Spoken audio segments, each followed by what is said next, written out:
Hola, buenas tardes. Hola a todos, buenas tardes. Bueno, esta tarde, con motivo del proyecto que tenemos en el Centro de Patrimonio CEPA, en el que analizamos el patrimonio de Yecla, ha venido justo a darnos una conferencia que ya tenía preparada sobre el pequeño comercio de Yecla. Como muchos de los que estáis aquí ya sabéis, desde la materia de informática de los talleres estamos trabajando el comercio, más a nivel planimétrico, pero creemos que de forma transversal todo lo que nos diga Justo nos va a aportar sabiduría y muchos conocimientos para nuestro trabajo. Así que muchas gracias Justo por venir y a todos por estar aquí. Te paso el micro. Muchas gracias.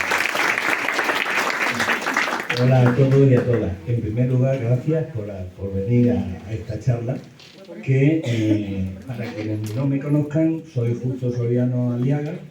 Mi vida laboral fue completamente dedicada al comercio familiar que pusieron en marcha mis abuelos paternos allá por principios del siglo XX, y fue conocida la tienda por Casa Justo en un principio, y finalmente en sus últimos 30 y tantos años ya fue conocida como Justo Moda.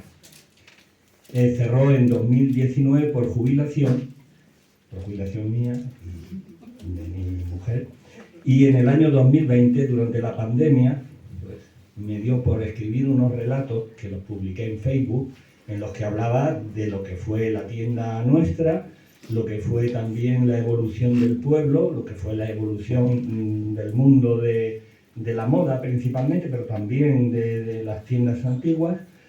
Y bueno, pues era una tienda de ultramarinos y comestibles en un principio, y finalmente fue de ropa. Daba también, claro, como he dicho, una visión de lo que fue el comercio en Yecla.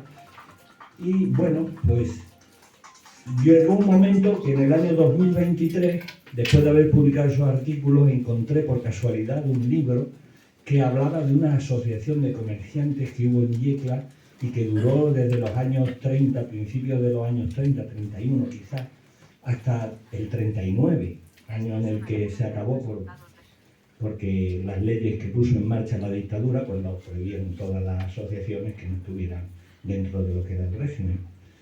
Y de todo lo que conocí, también publiqué entonces un artículo que se llamaba Justo el de la tienda y Eusebio Polo, y la Asociación de Industriales y de Comerciantes e Industriales de Yecla. Eso lo publiqué en el año 2023. Entonces el Centro de Estudios Locales contactó conmigo para proponerme la realización de una charla sobre el comercio. Bien, la hice y la expuse el día 9 de noviembre de 2023 con el Centro de Estudios Locales. Después se ha repetido en el Hogar de Pensionistas de las Erratillas y en el de la Feria del Mueble.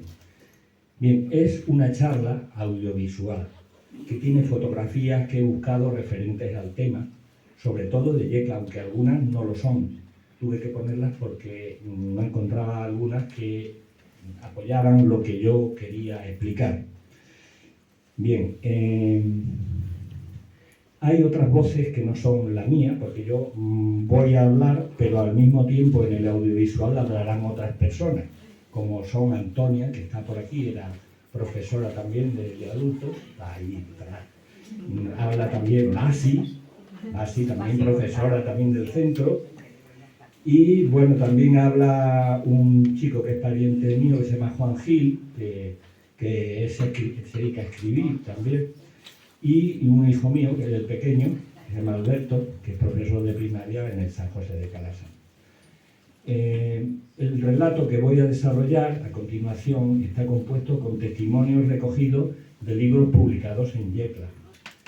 He puesto además noticias o párrafos de artículos encontrados en periódicos locales. Yo he leído todos los periódicos que hay en la Casa de la Cultura referente a la prensa local y todo aquello que me ha llamado la atención. No hay demasiado sobre el comercio, pero sí todo lo que realmente representa algo significativo lo he incluido aquí. Estuve buscando también documentos en el Archivo Histórico Municipal y en las actas del Ayuntamiento pleno. Entonces, con todo esto, he completado la narración con recuerdos de personas que han estado relacionadas con el comercio, comerciantes incluso, y también he acudido a mi propia memoria, por supuesto. El relato está hecho a modo de una historia y recoge hechos y situaciones de hace más de un siglo, desde hace más de un siglo. Me paro en el año 1960. El año en que, a mi entender, termina un ciclo para el pequeño comercio de Yecla, coincidiendo con la inauguración en agosto de ese mismo año de los mercados municipales, que se inauguraron simultáneamente, el que hay frente al ayuntamiento y el de la placeta de San Cayetano. Me parece abrir un camino a un aspecto que hasta ahora poco o nada estudiado en la historia de la vida local. También quiero deciros que, bueno, soy un aficionado a la historia y mi historia pues no es completa. Por ejemplo, pueden haber muchas cosas que la complementen. De hecho, ahora mismo los alumnos de aquí del centro están haciendo cosas que yo no las tengo aquí. Pero realmente, bueno, pues yo estoy abierto y realmente podré incorporar todo aquello de interés a esta historia. Y os invito a que si alguien quiere aportar más cosas, esto es algo que lo podemos hacer entre todos porque estamos rescatando historias que ya no existen. Por tanto, os digo que esto que sigue ahora es todo lo que me ha parecido de interés y he conseguido reunir.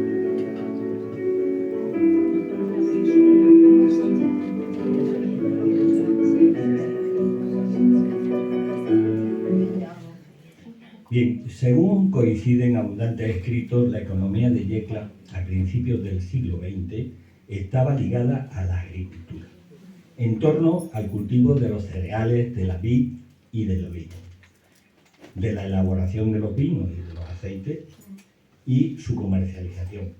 También al funcionamiento de varias industrias surgidas de estas mismas actividades. A causa de la considerable supeditación a las labores agrícolas que tenían la gente de nuestro pueblo, por el extenso término de Yecla, la mayoría de las casas en los campos estaban habitadas de forma permanente, porque la distancia y los medios de transporte entonces no hacían factible regresar al pueblo en el mismo día para acabar la jornada. De manera que los viajes, que casi siempre eran de ida y vuelta a la ciudad, para resolver asuntos o cubrir necesidades, quedaban para los fines de semana, para el sábado, para el domingo, o podía posponerse más según las faenas que habían en el campo. En lo que se refiere, ya entrando directamente en el tema del comercio, en el libro Relatos de ayer, que lo publicó el Hogar de la Tercera Edad en colaboración con la Universidad Popular de Yecla en el año 1988, en el apartado que habla del término de Yecla y su tráfico en los años 20, describe unas actividades comerciales en los campos y dice: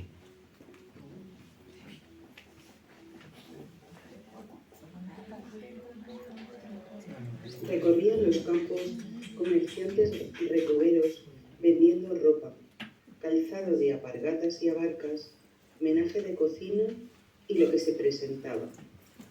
Iban por los campos, entonces todos habitados, y ofrecían artículos variadísimos, tantos que era difícil imaginar cómo cabían en el carro.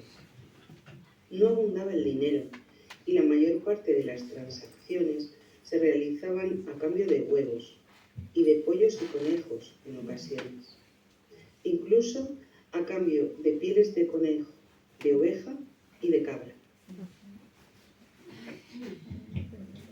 En este libro se recoge algo muy interesante, que es este intercambio de mercancías que se inició ya desde los tiempos remotos.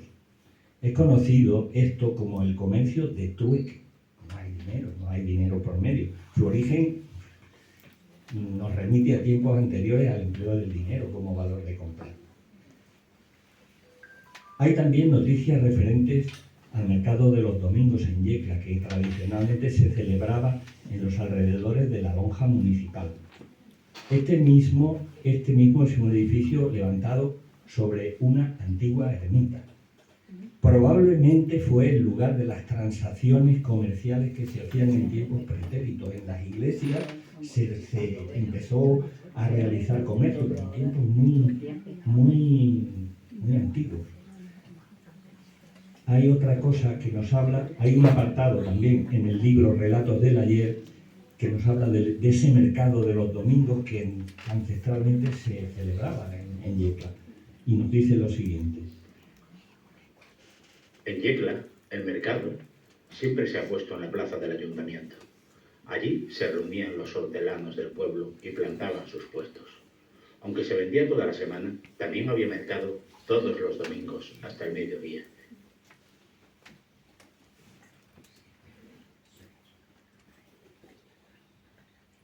Continúo porque se quedó un poco colgado. Y esa mañana, ¿sí? Bueno, no pasa nada. Lo leo yo lo que queda. Esa mañana de los domingos tenían más ventas que los 6 días anteriores. O sea, cuando más se vendía en el mercado eran los domingos por la mañana. Venía gente de fuera, villeneros que traían ajos, cebollas y caracoles, caudetanos que traían nabos y patatas, y de Montealegre que traían berzas y boniatos. Y es que por aquellos tiempos de principios del pasado siglo tenía gran relieve la venta ambulante. Volviendo entonces al libro Relatos del Ayer, nos habla de distintos tipos de venta ambulante que además también se ejercían por las calles del pueblo.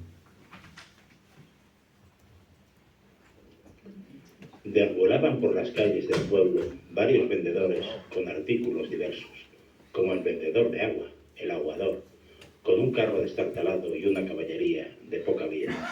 Llevaba el agua a domicilio, al precio de 2 cántaras una perra. También el tramucero, o trapero, llevaba un carro con un recipiente de tramuzos y varios artículos como platos, tazas, tazones, escobas y expulsadores. Cambiaba sus artículos por trapos y alpargatas viejas y pieles de conejo de los que se comían en las casas y se ponían las pieles pegadas a la pared. Abonaba poco en dinero y cuando lo hacía eran cantidades muy pequeñas. Venían vendedores con carros desde Caudete y Villena y vendían tomates, zanahorias, cebollas, etc. Vendían muy barato y fiaban de un viaje a otro. Rondando las fiestas acudían pañeros vendiendo cortes de trajes a pagarlos en largos plazos. Otros eran los pastores que muy de mañana venían con sus cabras al pueblo y vendían la leche que ordeñaban en presencia del cliente.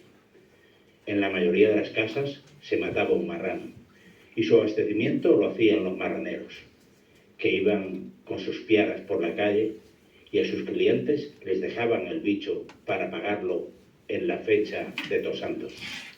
Para fregar se usaba arena, que abastecían a domicilio unas criaturas que vendían a 5 céntimos. De estas personas que vendían... En la tarde del martes resbaló, cayendo sobre la acera, un chicuelo de unos 11 años que iba vendiendo arena, quedando atontado por el porrazo.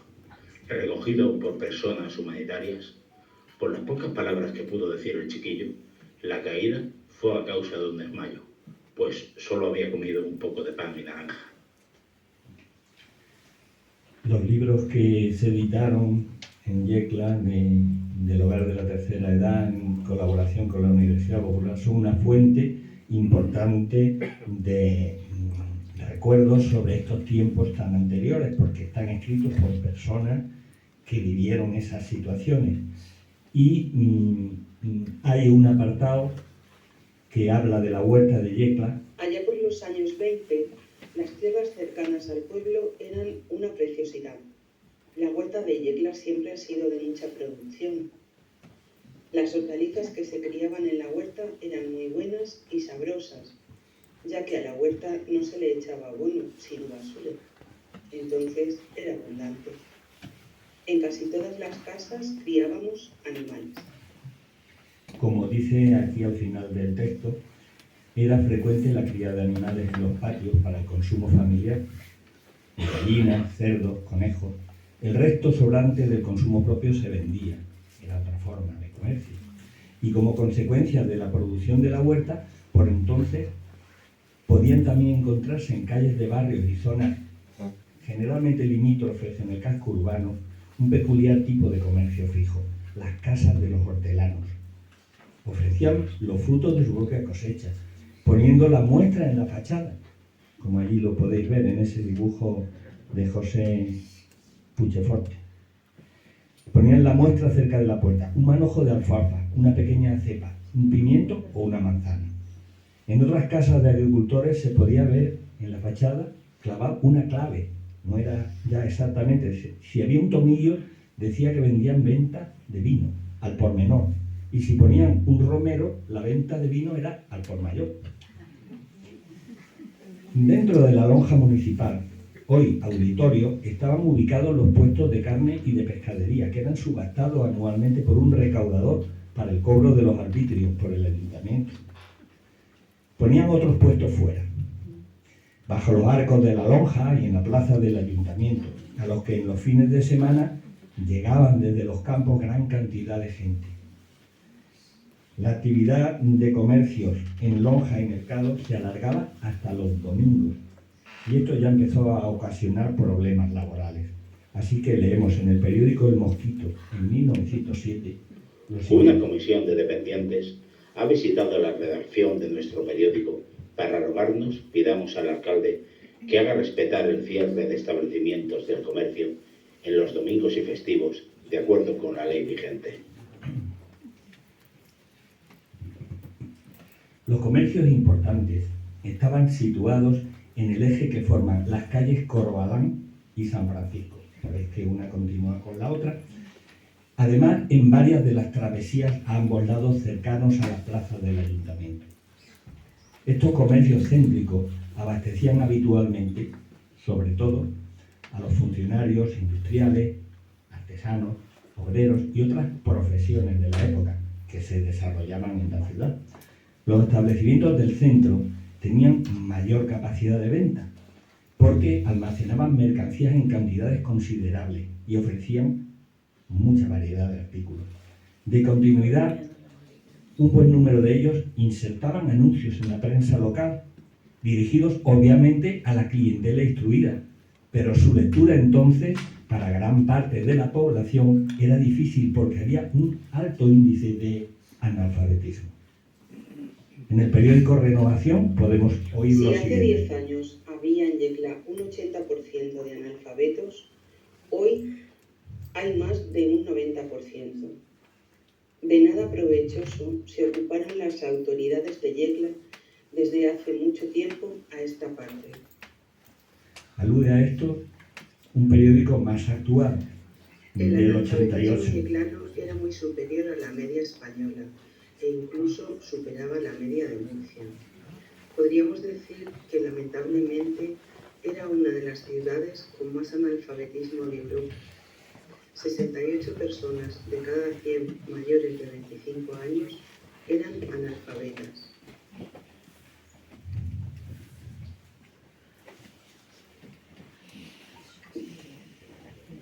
En numerosas calles del pueblo existían pequeñas tiendas que utilizaban como espacio comercial el habitáculo de entrada de la vivienda, sin letrero del exterior, aunque eran muy conocidas en sus alrededores.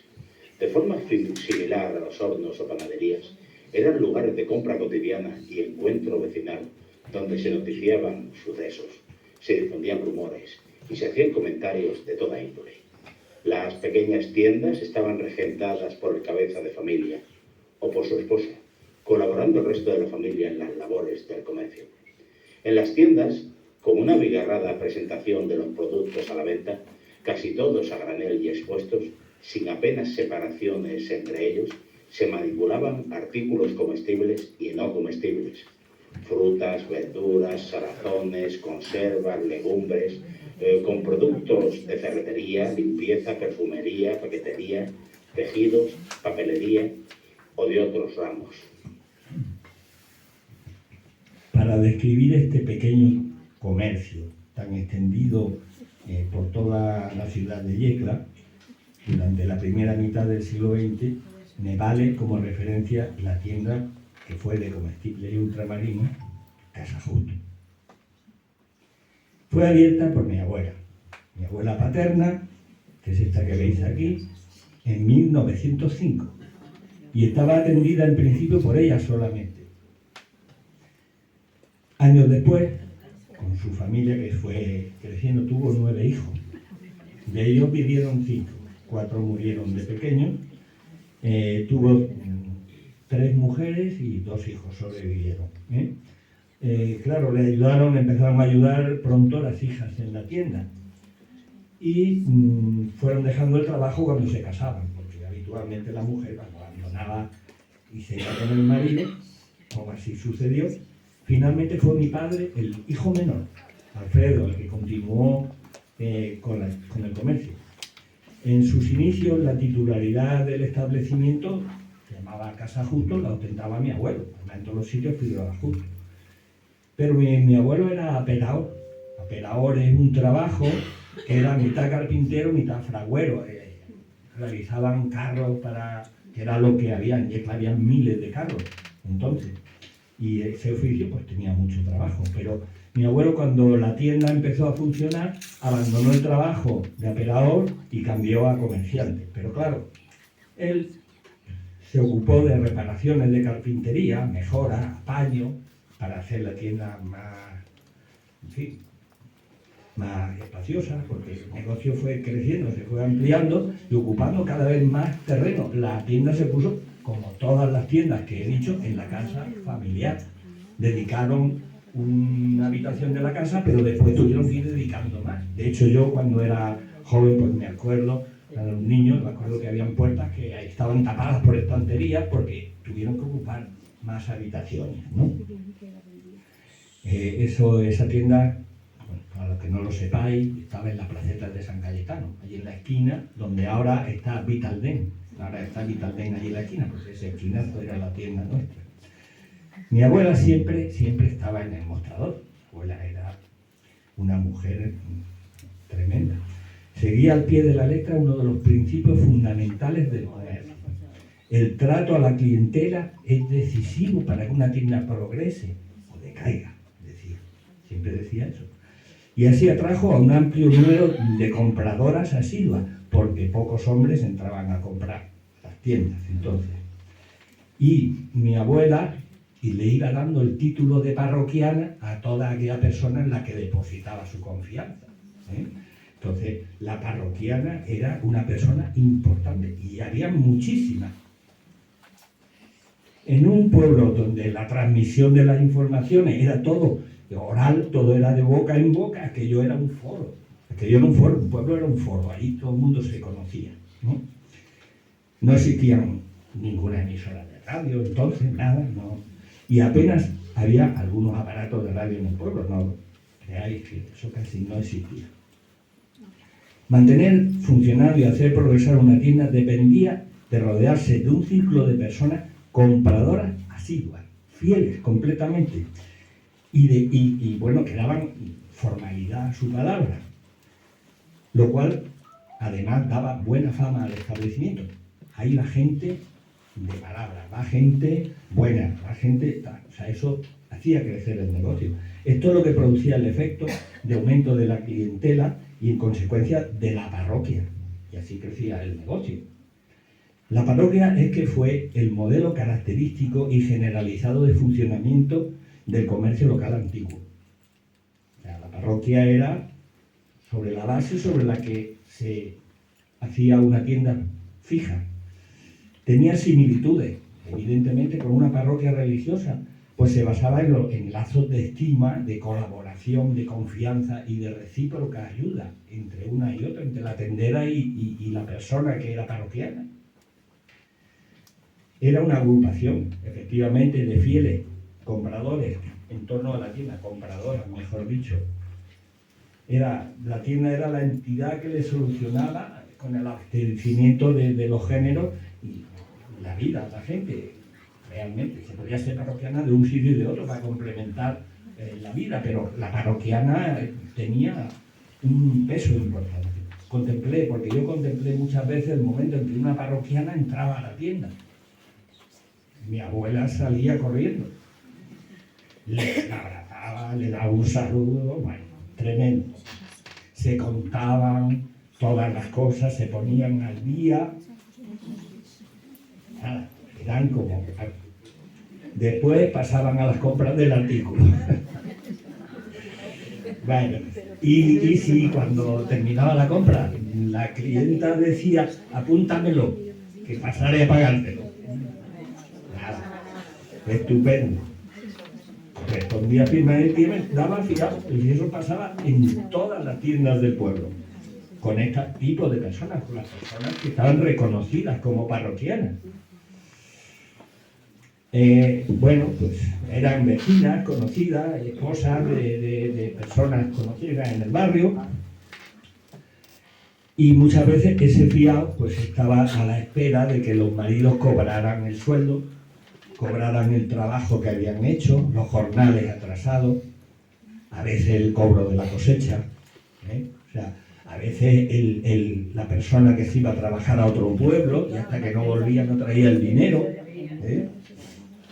Las deudas estas pendientes pasaban a ser notas en una libreta, encabezadas con la fecha, debajo el nombre, seguido de algún dato para identificar a la persona. Sobre todo se usaba mucho los apodos. Josefina la Lanzahorno, por ejemplo, era un apellido.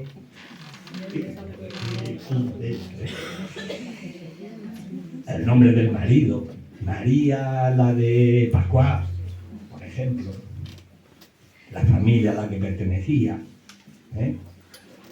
la calle donde vivía, yo me acuerdo de que apuntábamos mucho, Concha, la del Camino Real, sabíamos quién era. Y bueno, más abajo se ponía la fecha, el nombre, y decían a veces que se ha llevado arroz, tanto, fideos, tanto, o cuando se llevaba varias cosas de la compra de hoy con la fecha, tanto que debe, ¿no?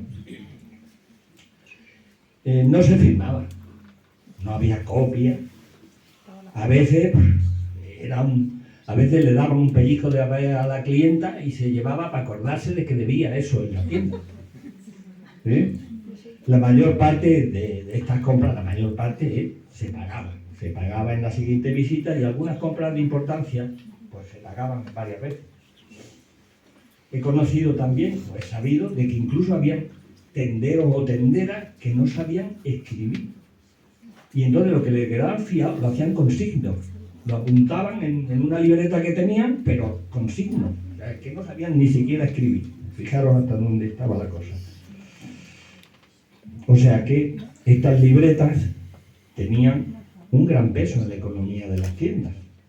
Estas tiendas aguantaban una cantidad de dinero que la gente debía y que de alguna manera pesaban, porque realmente estaban haciendo una labor, las tiendas hacían una labor hasta social, si me lo permitís la expresión. Si acaso había en algún momento alguien que no pagaba en el tiempo que habitualmente se sabía que se debía pagar la siguiente visita, entonces, ¿qué pasaba? Pues se hacían discretas averiguaciones, era delicado el tema, En aquel tiempo era delicado el tema. ¿Qué podía haber pasado? Se hacían algunas preguntas muy discretamente y se averiguaba para no dañar en lo más mínimo su imagen, porque ser persona pagadora formaba parte de un prestigio social. Vivíamos en un mundo oral, vivíamos en un mundo en el que la gente hablaba, comentaba, conocía a todo el mundo. Y lo peor que podía pasar era que fueras un moroso o una morosa. Y esto, bueno, también se da algún caso. Hay, concretamente, en un periódico, La Justicia, he leído una referencia muy curiosa. Julio Ros, alias Tres Pesetas, abogado que desempeñó la secretaría del ayuntamiento, se dedica a dejar cuentas sin pagar. Fijaros, eso. Bueno, por seguir con lo de las tiendas, en realidad los productos destinados a la venta eran sobre todo a granel. Llegaban al comercio dentro de sacos voluminosos, sacos de arroz de 50 kilos, azúcar 50 kilos, lentejas, garbanzos. Eran sacos grandes, que entonces se vendía desmenuzado. O venían en botes, por ejemplo, me acuerdo de los tomates en conserva, incluso hasta las especias, el pimentón, la canela. Me acuerdo de ver los botes grandes de abultado tamaño. En barriles venían, por ejemplo, las olivas, me acuerdo que venían barriles de olivas. En cajas, en jaulas de madera venían los quesos. Y en grandes envases de grueso cartón. Por ejemplo, el jabón del lagarto. Las cajas del jabón del lagarto llevaban 100 y pico pastillas. Aquello pesaba un templo. Entonces, así ocurría con la mayoría de las cosas. Se vendían la lana, y la lana venía en cajas grandes también, llevaba un montón de madejas. Parte de esos recipientes, alguna parte, tenía un coste económico que se repercutía al establecimiento, por lo que eran retornados vacíos a las fábricas para ser reutilizados. Por ejemplo, uno de los casos más significativos son las galletas. Las galletas, las cajas de galletas que eran de metal, para que las galletas no se reblandecieran, se juntaban todas y se devolvían todas juntas. Otros envases no tenían devolución, y una vez vendido su contenido, pues se les regalaba a la clientela si lo pedían para diversos usos domésticos. Sobre todo las mujeres que pedían para hacerse macetas. Con los botes se hacían macetas. O, por ejemplo, los críos, yo entonces era un crío, y con los botes imitábamos a los judíos de la Semana Santa. Tocábamos el tambor por la calle, con unos sarmientos dábamos, hasta incluso se llegaron a hacer con esos envases metálicos hasta juguetes. Yo he visto juguetes hechos con latas de atún o de lo que sea, que se han hecho juguetes por artesanos. Bueno, por hablar de las pequeñas tiendas estas de barrio, atendían a cualquier hora del día o de la noche las demandas de los clientes. Yo he estado en la casa de mi abuelo y a mediodía no ponían la cadena en la puerta porque era muchas veces estaban comiendo y llamaban a la puerta y tenían que salir a atender al cliente. Era un poco fastidioso, pero era el cliente o era la parroquiana o era tal, y había que atenderlo. Porque entonces a la tienda se iba casi todos los días. La mayoría de las ventas consistían en dispensar pequeñas cantidades para el consumo casi inmediato. Es que no había, sobre todo los productos frescos. El tomate, el atún, las olivas, todas esas cosas que estaban encima del mostrador en botes grandes y había que darlo y comérselo pronto, porque si no se estropeaba, no había frigorífico en las casas, ¿no? Y si era necesario un envase para transportar la compra, por ejemplo, cuando las mujeres compraban tomate, conserva, caballa, sardinas, tenían que llevar ellos mismos el envase, porque era así. Se ponía la tara en el peso, esto pesa tanto y le echamos media libra, decíamos. Los otros géneros, principalmente, si no eran de caldo, se ponían en bolsas de papel o en papel de estraza. Y si era necesario, se utilizaba la técnica que yo le digo la empanada, no sé si me entendéis, así, el liarlo así para envolverlo. Otras veces se usaba hasta incluso el papel de periódico. Yo he visto a los pescateros meter el pescado en papel de periódico. Y para géneros más delicados, por ejemplo, cosas de cintas y historias de estas, se ponía papel manila en la tienda, se usaba el papel manila. A las compras de aprovisionamiento para estancias prolongadas en los campos se les llamaba avíos. Eran de volumen considerable. Decían, voy a comprar el avío. Iban a la tienda y vamos, se va un capazo. En el libro Toda una vida, que lo Cuando se publicó... carecen de medios técnicos, materiales o económicos, la sabiduría popular, las costumbres tradicionales, la naturaleza, la imaginación, en suma, funciona mucho. Entonces no existía el frigorífico, pero a pesar de ello, los alimentos no se nos estropeaban. No estaban los tiempos para tirar nada.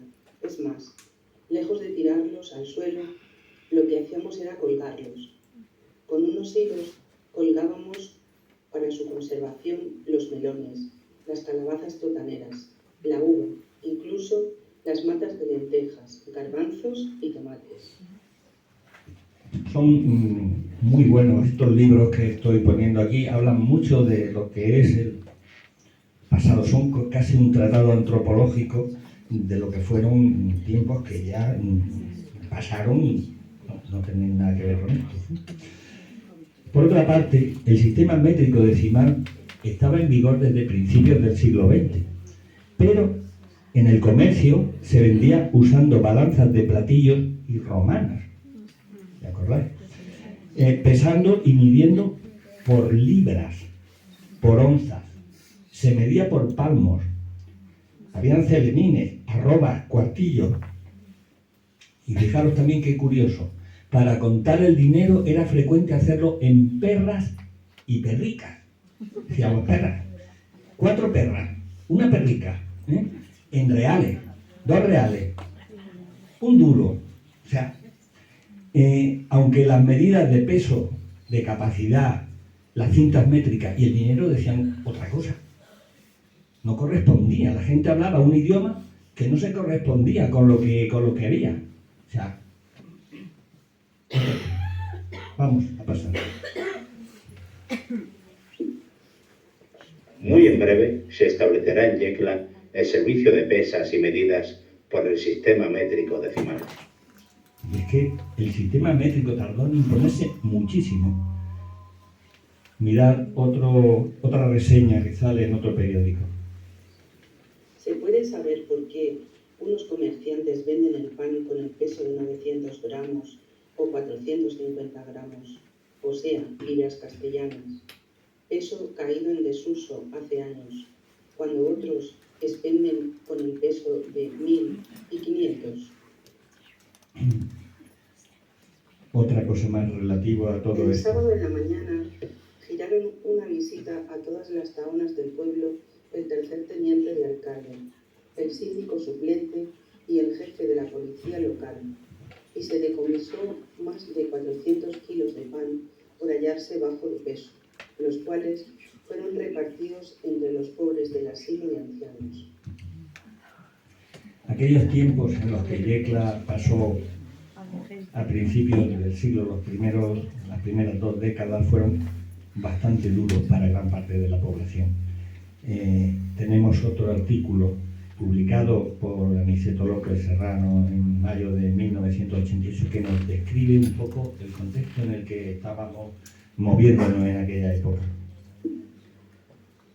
La situación general de la industria yeclana a partir de principios del siglo XX es profundamente regresiva.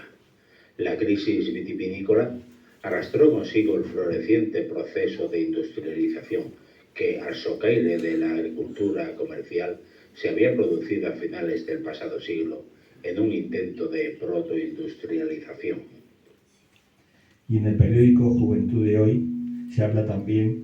Observamos también cómo, a medida que las subsistencias se encarecen y aumenta el valor cada día, los jornales se hallan estancados, originando una desproporción aterradora, obligando al bracero a que alce el vuelo de estas regiones, originando esta inmigración un enorme retraso en el florecimiento de la agricultura de nuestra Yecla. Por todas estas cuestiones, en el periódico Juventud, en febrero de 1916, podemos... En la última sesión celebrada por el Ayuntamiento, ocurrió un hecho lamentable cuando el concejal socialista Sebastián Pérez pidió la palabra para leer una moción y el señor alcalde se la denegó. La moción decía: considerando que la corporación municipal debe preocuparse por el encarecimiento de los artículos de primera necesidad y tratar de poner urgente remedio, el concejal que suscribe propone que se cite a una reunión a la que deberán concurrir todos los vendedores de artículos de primera necesidad para tratar de conseguir una rebaja en el precio. Y unos meses más tarde, este mismo concejal, Sebastián Pérez, manda una carta titulada Remedio para un mal al periódico La Justicia en septiembre de 1916.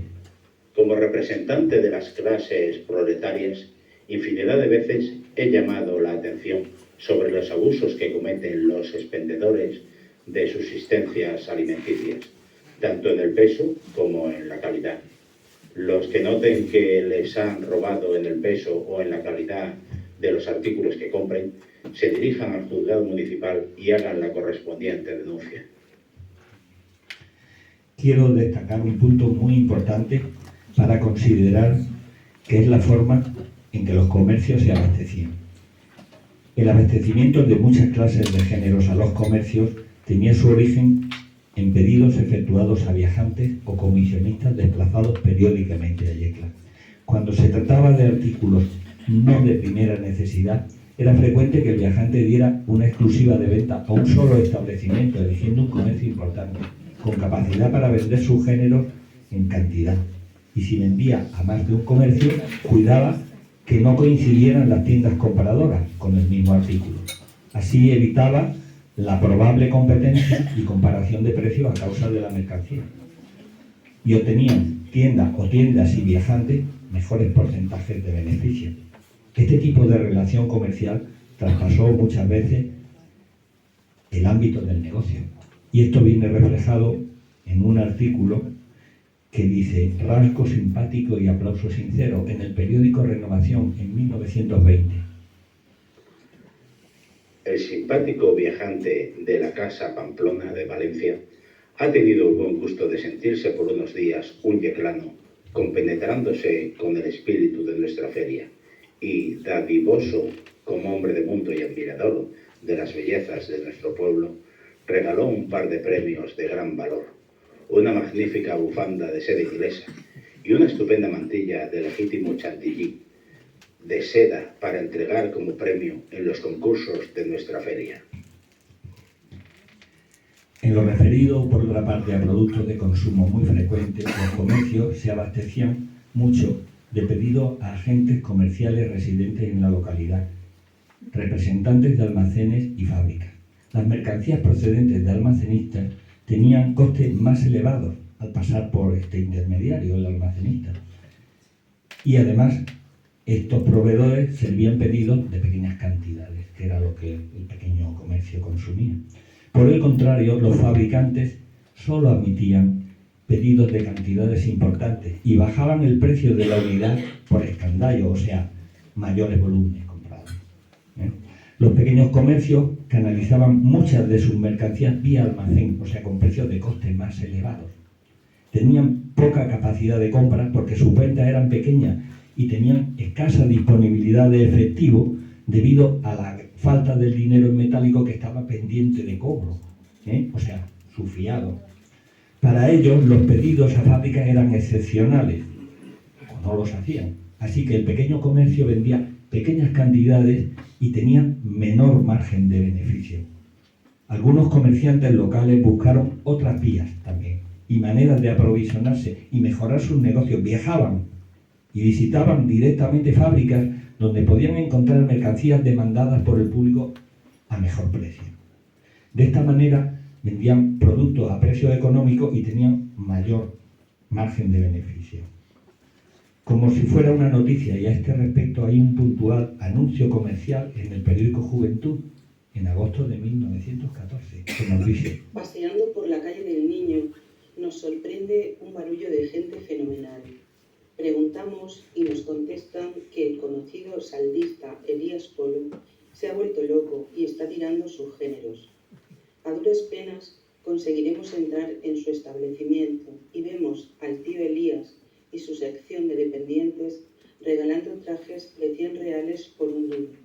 El público se pelea por comprar. Gran parte de las mercancías destinadas a la venta en los comercios llegaba por ferrocarril. Después de un lento viaje, con cambios de trenes y largas paradas en estaciones intermedias, lo que ocasionaba reclamaciones por parte de los comerciantes por el enorme retraso acumulado y a veces por haberse producido hasta sustracciones de mercancías durante el trayecto. En el periódico Juventud, en 1916, de febrero, hay una noticia. Son muchas las quejas que tenemos de comerciantes e industriales de Yecla contra la compañía del ferrocarril por el retraso que sufren las mercancías, debido a la escasez de material para el transporte y la falta de personal. Entrando Yecla en la década de los años 20 del pasado siglo, comenzó a aumentar la movilidad de la población por el incremento de transporte colectivo y particulares. El primer censo de vehículos que conozco se hace en esa década. Era por ello posible, para algunas personas, comparar precios de los mismos productos en tiendas de la localidad con los precios de otras poblaciones, teniendo esto a veces unas consecuencias no deseables y que se refleja en la prensa.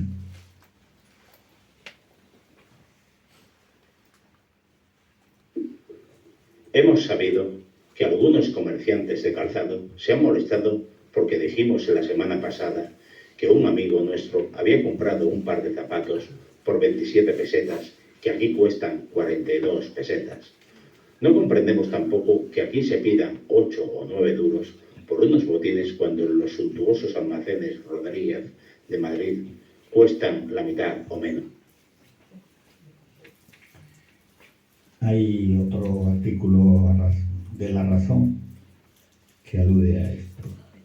Nos comunican que hay una gran desigualdad entre los precios de los productos de Yecla y los de fuera, como por ejemplo las patatas. En Yecla a 0,70 y el mismo día en Caudete a 0,40, sin que la diferencia en calidad sea apreciable.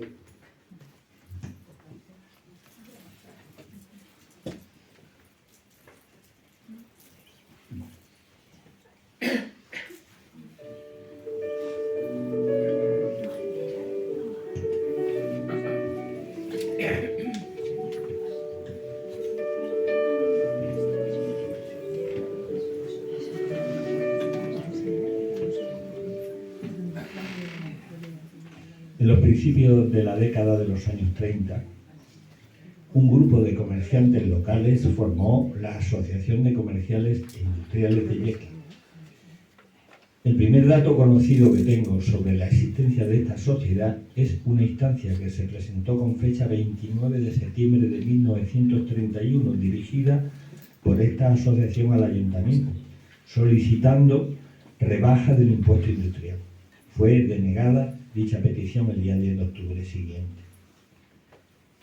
He podido acceder a la lectura de las actas de esta asociación, numeradas y correlativas, de su junta directiva y asambleas hasta la finalización de sus actividades. Fue una casualidad, preguntando y hablando con gente. Una persona me dijo, tengo un libro que a lo mejor te interesa, y evidentemente era un libro que rescató casi de la basura. Las 15 primeras actas no están localizadas, empieza a partir del acta número 15. La más antigua está fechada el 14 de mayo de 1932. Al no poder disponer del registro de socios correspondiente, ignoro el número total de personas que estuvieron en la asociación, pero sí he podido comprobar que durante los 8 años de vida que yo conozco, aumentó el número de miembros. Las altas fueron 85, las bajas fueron 50.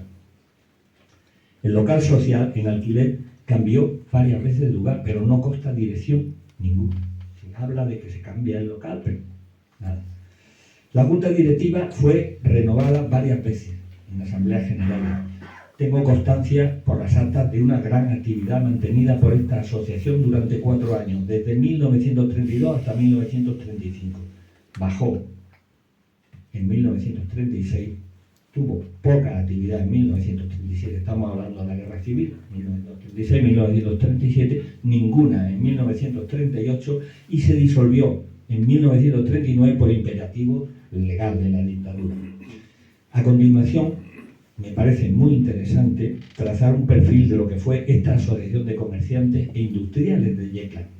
Comerciantes e industriales. Esta asociación estuvo legalizada desde sus inicios.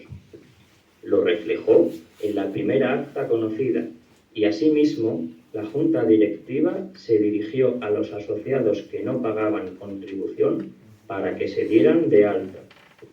Solicitó también a las autoridades que exigieran estar dentro de la ley a todos los comercios, industrias de la localidad y vendedores ambulantes.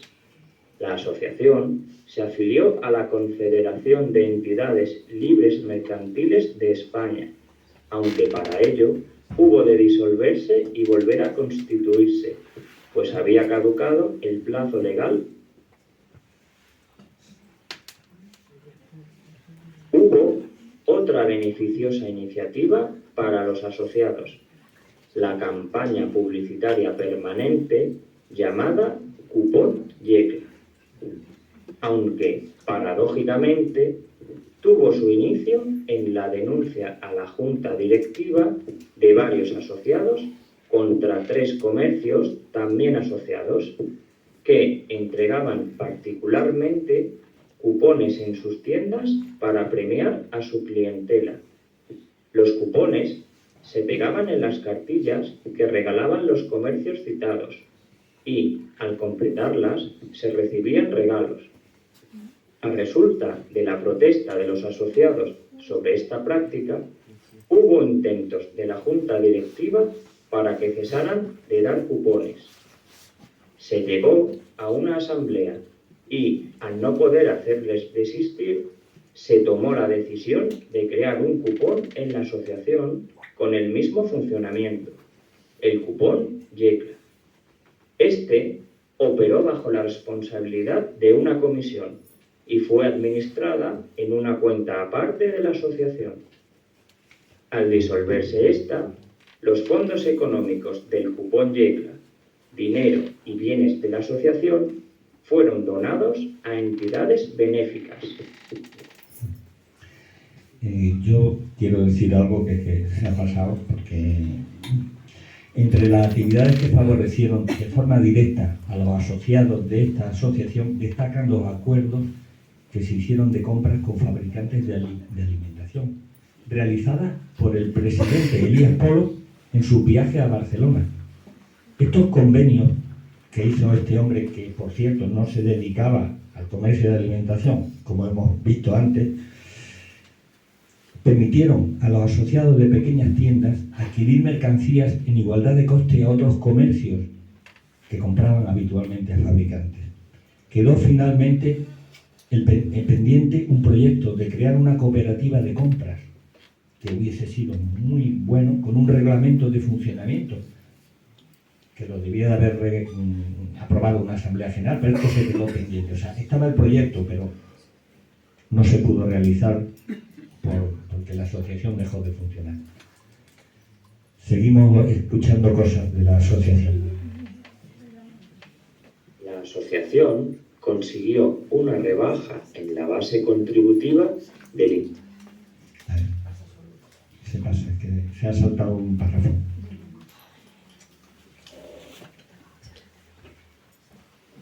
Como antes. Aquí. Aquí, en esta foto hay un párrafo.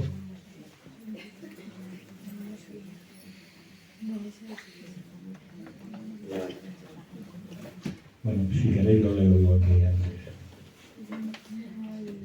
No hay, vale. Bien, pues con esta foto corresponde en lo siguiente. Una iniciativa acertada fue también poner en marcha una escuela mercantil nocturna, a propuesta del asociado Edmundo Paró, profesor mercantil, que se ofreció a dirigirla de manera desinteresada. Funcionó más de un año y el responsable, en agradecimiento por su labor, aprobado por la directiva, se le regaló un corte de tejido para que se hiciera un traje. La asociación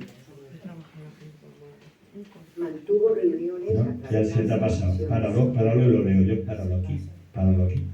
La asociación de comerciantes consiguió una rebaja en la base contributiva del impuesto sobre riqueza urbana. Sucedió después de muchas gestiones con el ayuntamiento y tras contactos con asociaciones mercantiles de otras ciudades a las que acudió en ayuda. Había colaborado con el ayuntamiento para contar con exactitud a los habitantes de Yecla, contratando la asociación a una persona que se dedicó a este asunto, y se verificó que en Yecla había menos habitantes de los que se le atribuía, por lo cual se rebajó el escalafón por el que se tributaba. O sea, que fue un beneficio para toda la población. También logró que se rebajaran las tasas del impuesto sobre células personales. Esto era algo que se usaba entonces. Pero aunque pidió con argumentos la supresión del nuevo impuesto municipal de reconocimiento sanitario, el ayuntamiento no lo aprobó.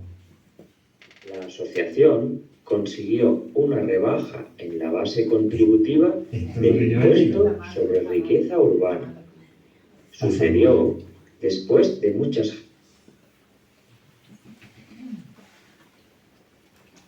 A requerimiento de la jerarquía religiosa, la asociación se negó a presidir procesiones, respondiendo que cada asociado era libre de asistir o no a título particular.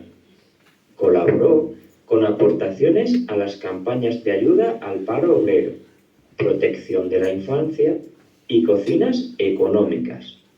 Pidió a las autoridades la no supresión de fiestas religiosas locales, por convenir a los intereses del comercio e industria local y para que no quedaran lesionados los gremios a los que se representaban.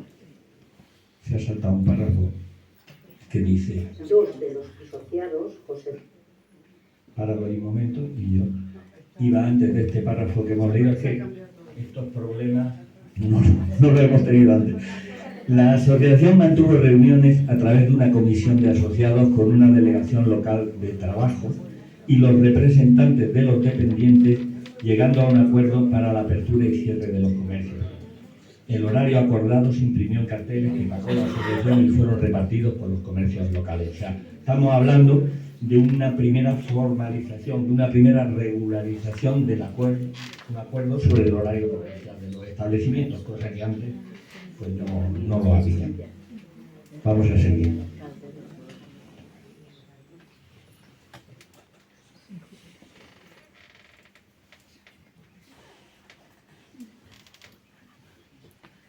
Vale.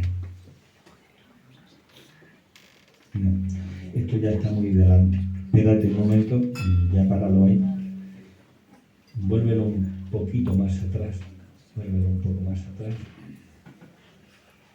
un poquito más, aquí. Dos de los asociados, José María Alonso, que fue el último presidente, y Elías Polo, que lo tenéis allí, permanecieron durante todo el tiempo en diferentes cargos directivos desde 1931 hasta 1939. Ramiro Chinchilla, lo tenéis aquí, fue otra persona destacada por la parte industrial de la asociación, ocupando cargos directivos y realizando intervenciones en asamblea, gestiones con el ayuntamiento y haciendo viajes para entablar relaciones con asociaciones de otras localidades. Causó baja en el año 1936. Posteriormente lo conoceremos como alcalde de Yecla durante los años 50. A todo esto añadiría algo más sobre dos personas de las asociadas. Como anécdota, mi abuelo Justo, que es este que tenéis aquí, formó parte de la asociación desde sus principios. He citado ya en una de las primeras actas y tiempo después optó al puesto de contador en la directiva, pero no consiguió los votos suficientes. Tiempo más tarde salió elegido miembro de la comisión del cupón Yecla, eso que se ha dicho antes. Y en la última acta es uno de los 14 que firmaron de la disolución y reparto de los bienes y fondos económicos de la asociación. Acerca de Elías Polo, que fue hijo del maestro Polo, quien tiene una calle dedicada en Yecla, Elías Polo fue el hijo menor de este maestro, de Antonio Polo. Y al enviudar el maestro, fue internado en los Escolapios, el colegio mítico de Yecla que desapareció. Elías resultó ser de adulto una persona social y culturalmente inquieta. Fue concejal y en la fotografía lo vemos con el escritor Eugenio Noel. Elías tenía gran inventiva. Dicen que pronunciaba latinajos y rimaba con facilidad. Incluso en su comercio realizaba ante la clientela gracias. O sea, era una persona muy agradable. Poseía un atinado instinto comercial. Comenzó llamándose saldista y consiguió situar su establecimiento en un lugar muy destacado del comercio local. Pero en su labor de presidente de la asociación dedicó mucho tiempo a trabajar por los asociados. Tanto como directivo, que lo fue siempre, como en sus viajes cuando se dedicaba a conseguir precios a fabricantes para los pequeños comercios de otro gremio, el gremio de la alimentación. Además, pagaba de su bolsillo. El total de las compras las pagaba al contado. Y eran para los asociados, no eran para él. Ellos se lo pagarían más tarde a él. Y como los fabricantes rebajaban del total por pronto pago un descuento, ese descuento lo entregaba puntualmente. Hay constancia en todas las actas que entregaba al tesorero de la asociación el dinero que le habían dado por pago al contado también. Por lo que conocemos y hemos escuchado en los audios, la Asociación de Comerciantes actuó en las instancias oficiales, en aspectos formativos, en asuntos económicos, siempre en beneficio de sus asociados y de la población en general. Y cosa importante, podría haber sido un vínculo que uniera a los pequeños comercios para superar la individualidad y el aislamiento comercial que mantenían las pequeñas tiendas con la práctica de la parroquia y del fiado. La Asociación del Comercio e Industria de Yecla pudo ser el vehículo en el que el pequeño comercio local encontrara intereses comunes que representan el asociacionismo y que propiciaron aquellos fundadores de la asociación, pero esto se malogró con los acontecimientos que se desencadenaron desde el año 1936. Es conocido que la sublevación militar contra el gobierno hizo estallar la guerra civil.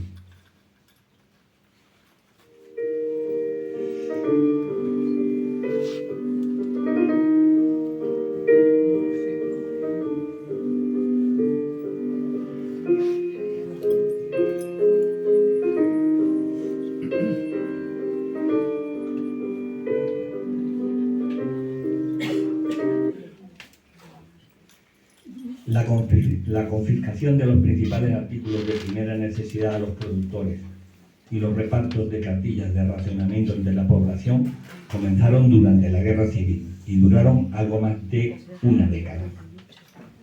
En Yecla fueron casi 50 pequeñas tiendas de comestibles y 26 hornos quienes suministraron los artículos de racionamiento durante la guerra y en la década de posguerra. Desde los almacenes llamados de abastos, en donde eran acumulados los alimentos básicos intervenidos a los productores, se distribuían a los comercios, los cuales entregaban estos artículos de primera necesidad, que eran el pan, el arroz, las patatas, el aceite, el azúcar, el chocolate, según los cupones de las cartillas disponibles en cada familia. Venían predeterminadas la cantidad y el peso a entregar por ración a cada persona, según constan los documentos custodiados en los archivos municipales que reflejan el censo de la población y, por tanto, las raciones correspondientes. Intervenidos y racionados drásticamente los productos básicos por las autoridades, cundía la escasez y el hambre. Había un reparto muy desigual de los víveres, por lo que surgió el extraperlo, el intercambio o venta de productos entre particulares esquivando las leyes. Se practicaba de dos formas. La primera, por personas que salían de Yecla hacia otras ciudades o lugares a intercambiar por trueque mercancías en pequeñas cantidades, pasando grandes dificultades y riesgos físicos para evitar ser detenidas. Obtenían como resultado beneficios económicos que les ayudaban a ir sobreviviendo. Traían consigo los géneros a Yecla por caminos no vigilados, a pie, en bicicleta, o venían en tren, a veces teniendo que arrojar la mercancía por la ventanilla o tirarla del convoy en marcha con el recipiente o el fardo antes de llegar a la estación. La segunda forma de extraperlo se practicó a gran escala. Siempre hubo quien encontró la forma de sobornar o hacer sociedades corruptas toleradas por la autoridad. Esto rindió grandes beneficios y fue base económica de algunos importantes comercios y empresas posteriormente.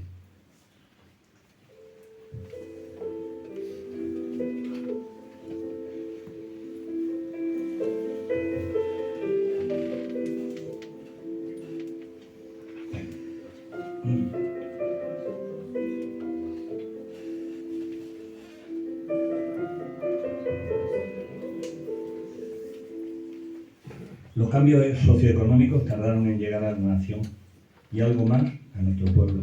Aquí la agricultura comenzó a mecanizarse durante los primeros años 50, haciendo cambiar de ocupación a una cantidad de braceros grandes que marchaban a otras ciudades en las que comenzaba el auge de la construcción y el turismo.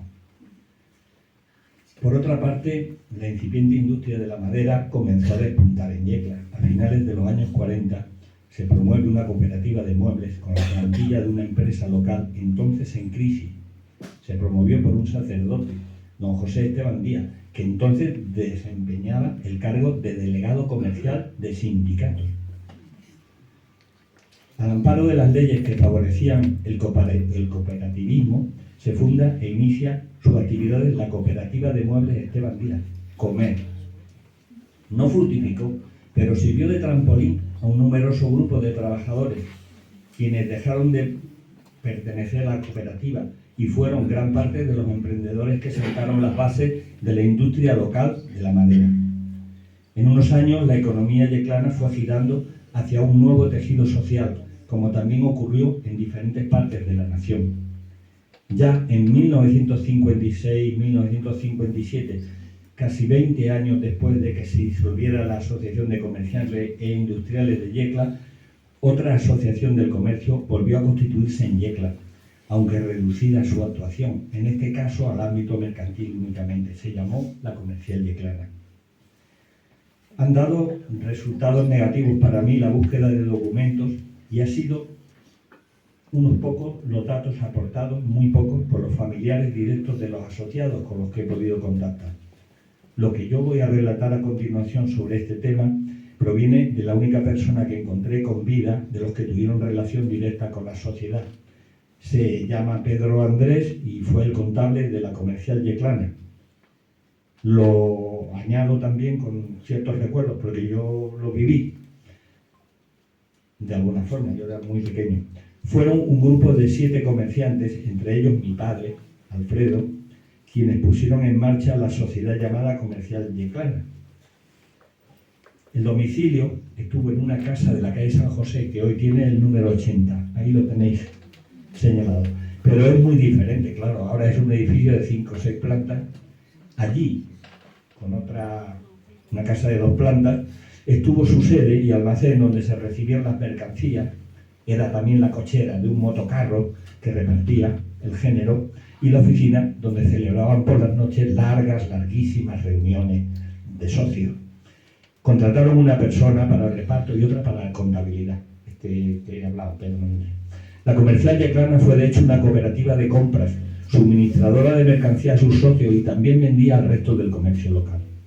Fue una inteligente idea que culminó adecuadamente en la práctica, estableciendo relaciones comerciales con un buen número de fabricantes de primera fila en el sector de la alimentación.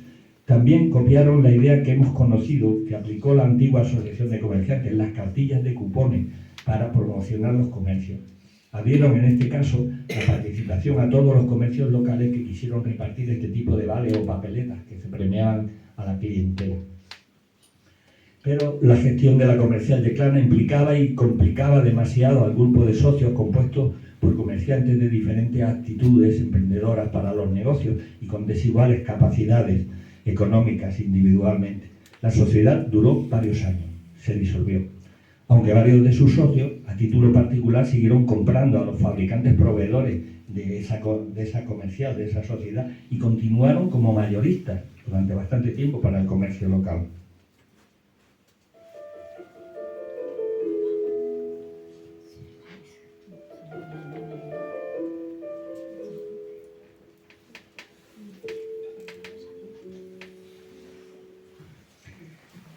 Desde mitad de los años 50, el Ayuntamiento puso en marcha numerosos proyectos de obras municipales. Siendo alcalde el antiguo directivo de la Asociación de Comercio e Industria, Ramiro Chinchilla. Se proyectaron y se pavimentaron calles, se inauguró una casa municipal de cultura en la calle San Antonio, grupos escolares, ampliaciones y mejoras en el matadero municipal y construcción de grupos de pisos en colaboración con el Instituto Nacional de la Vivienda. Entre estos proyectos y sobre lo que tiene que ver con el comercio directamente, incluía el proyecto de construir un mercado municipal y las obras de reforma de la lonja. Se puso a discutir esto en el pleno municipal, el emplazamiento del nuevo mercado entre la Plaza San Cayetano o frente a la lonja. Finalmente se decidió construir 2 mercados y emplazar las pescaderías y las carnicerías de la lonja en el mercado a construir frente al ayuntamiento, abandonando la proyectada reforma de la lonja. Realizadas las obras, fueron inaugurados los 2 mercados el 4 de agosto de 1960 por José María Martínez Sánchez, quien había sido designado alcalde escasamente mes y medio antes, el día 15 de junio de 1960. A Ramiro Chinchilla se le apartó de la alcaldía en el último momento. Cuando la obra estaba terminada y aunque no lo inauguró como alcalde, sí fue bajo su mandato el proyecto y la realización. Los mercados municipales llegaban con una reglamentación desde el gobierno civil, que se complementó con un reglamento de mercados municipales de esta ciudad de Yecla, año 1960. En el capítulo primero, artículo segundo decía: los mercados municipales se destinan en forma primordial a la venta al por menor de artículos alimenticios, frutas, verduras, carnes, pescado, embutidos y hortalizas, quedando prohibida la venta de dichos géneros en establecimientos sitos fuera de los mercados.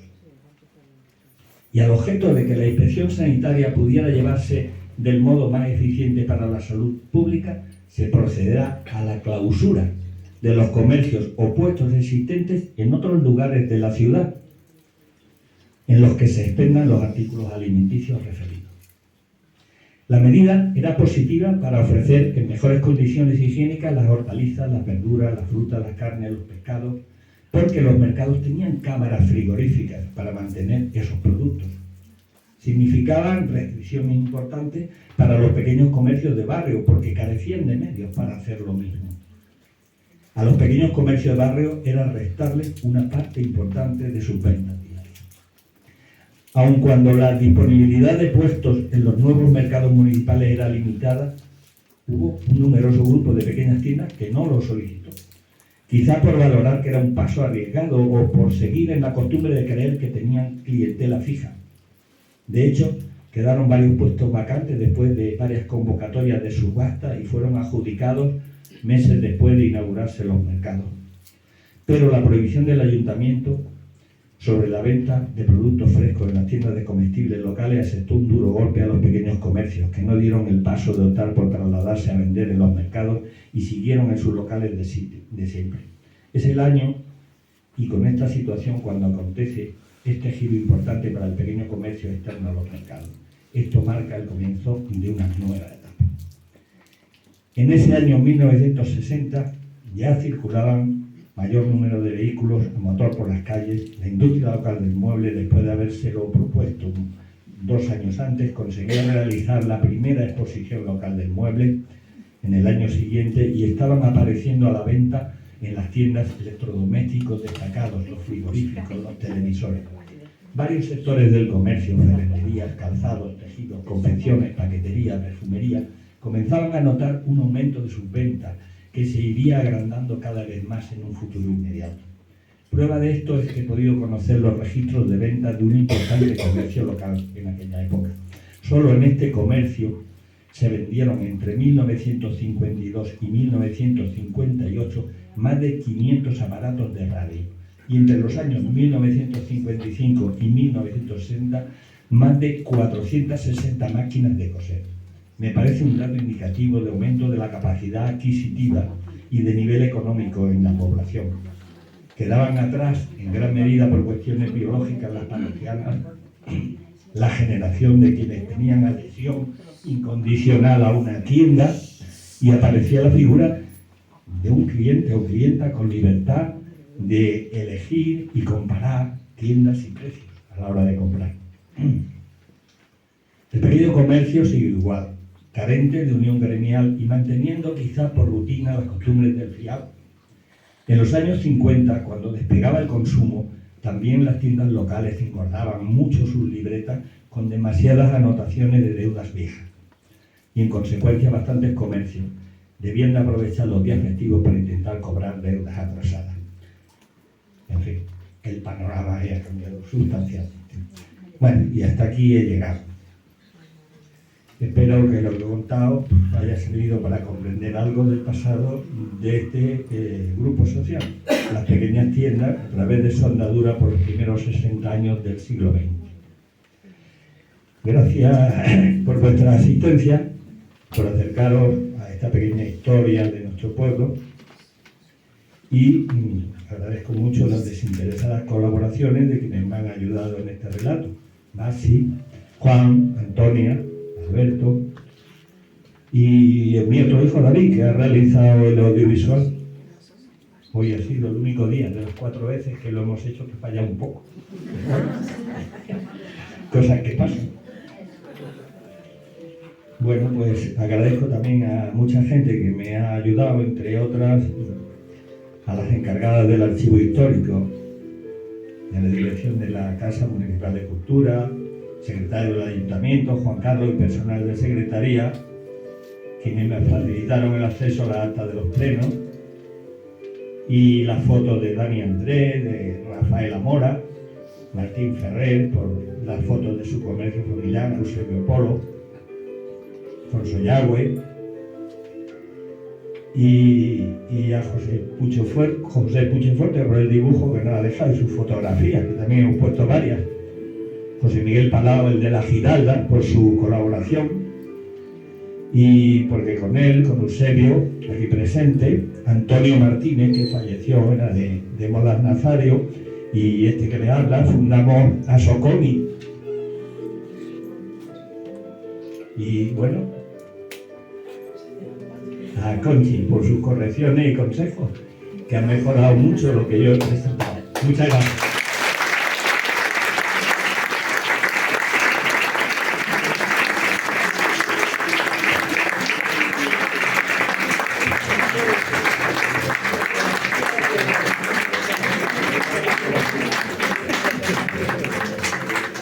Bueno, quería dar las gracias también en nombre de la Escuela de Adultos a Justo, que hay un dato que me ha parecido en el documental, fue alumno nuestro también, Justo fue alumno nuestro de inglés. Hace unos poquitos años. ¿Se acuerdan? Y nada, que gracias a todos por venir y por vuestra colaboración. Muchas gracias. Bueno, gracias también al Centro de Educación de Adultos que ha hecho posible que esta charla se haga. Muchas gracias.